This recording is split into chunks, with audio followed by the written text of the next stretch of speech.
All right, if you've hung with me all the way, we've covered a lot of ground.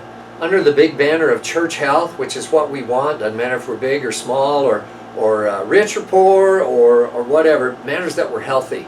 And what are those things? Well, the theoretical construct we're going to use is the 9 marks Building Healthy Churches materials. And those are available to you to start reading and to learn about. We're going to apply it through the process of the 8 stages of the transitional thing. When I came, we were only talking here, okay? But we also said, hey, there's these issues that the church has kind of hit pause on, but those are the very things that will get us to a new place. So they kind of consolidate and it works out well. These are the deliverables. There's 4 things to answer the question, how will we know when we are transitioned? How will we know that we've come out to a new place? Number 1 is an accurate member roll. We have 1,100 names right now.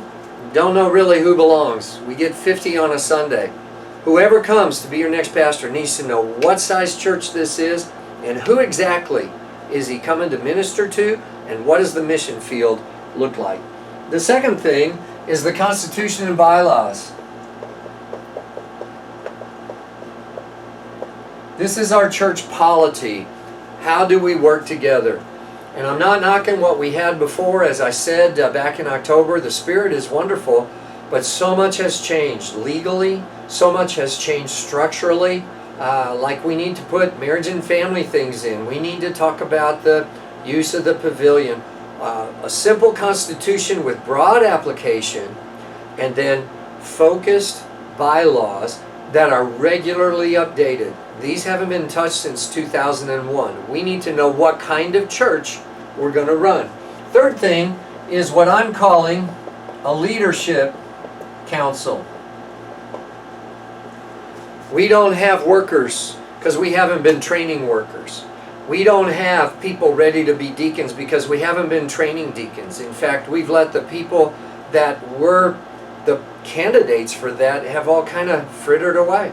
And we have no formal process. When we bring somebody in as a brand new baby Christian, we ought to see a deacon in that decision that Sunday morning when they give their heart to Christ or when they're in the baptistry. And so we need a process for that to happen. And in the meantime, we need a leadership group that prevents problems, does a lot of the mechanical work of the church, and is able to keep us moving forward and deal with things quickly. And remember those levels of decision making. It doesn't all go to the church where we all thrash it out. It should be resolved at the lowest level possible and then brought forward. So I think we're going to be talking about how to create leaders and how to utilize leaders. And then the last one here, and let me get my notes right. It's where we would end up anyway, is a strategic plan. Not only who are we, how do we work together, what are the things that are going on right now, but where are we headed? And that takes the work of the task force and the stages applied to these things, applied to the demographic study and all. And it's a 1 or 2 page piece of paper that says this is our mission, this is our vision, this is what God has called us to do right now. And out of this we will have transitioned, and I'm pretty sure that a new leader will be able to look at that and go, man, that is the dream that God has put in my heart. I want to come here and change the world from this place right here. That's where we're going. It came a long way, but I think it ties together. I think it makes sense. I think you can work it backwards, and you'd end up with what does a healthy church look like? And you can work it forward, and we end up in these things. These are the big things that have been tripping us up.